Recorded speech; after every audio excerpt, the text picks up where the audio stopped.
tas nuolatinis, sakyčiau, dėmesys valstybės sienos apsaugos tarnybai yra labai svarbus, natūralus ir galiausiai pasienio tarnybos visose valstybėse yra tos, kurios pirmos pasitinka ką nors, ko nelaukiam, tai todėl ir dėmesio tom tarnybom niekada nebus per daug.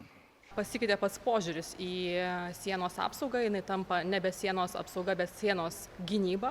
Tai yra labai svarbu pažymėti ir tos investicijos, kurios buvo padarytos per šiuos metus, yra tikrai milžiniškos. Jeigu kalbėti apie patį mūsų VSATO biudžeto finansavimą, tai jisai išaugo 77%. O kalbant apie bendras investicijas tiek mūsų biudžeto, tiek europinės, tai skaičiuojam, kad tai yra apie 300 milijonų eurų.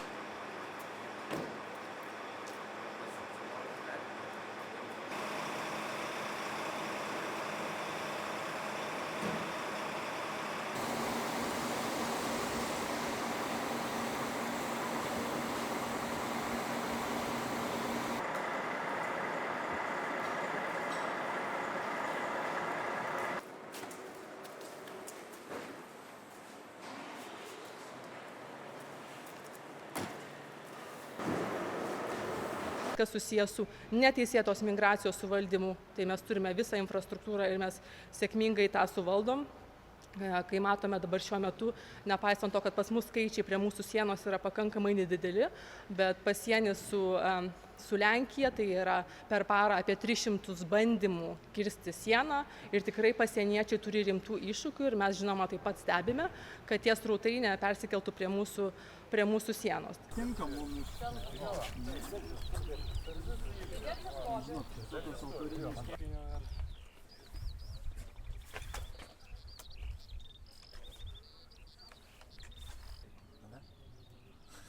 Ten bumbulas kapas.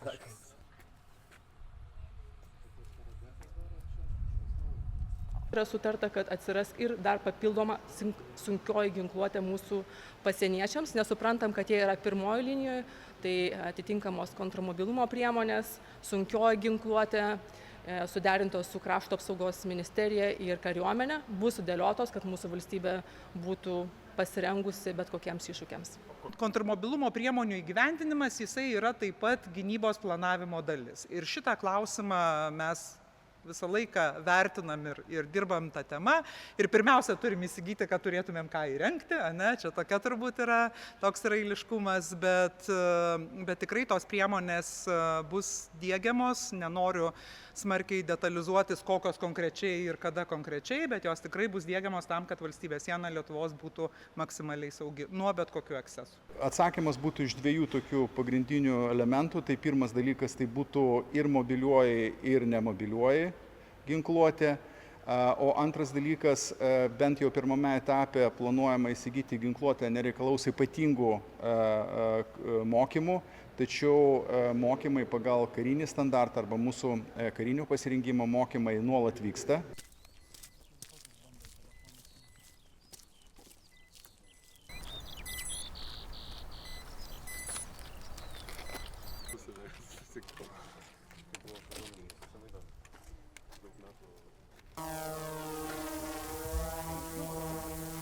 Žurnalistas.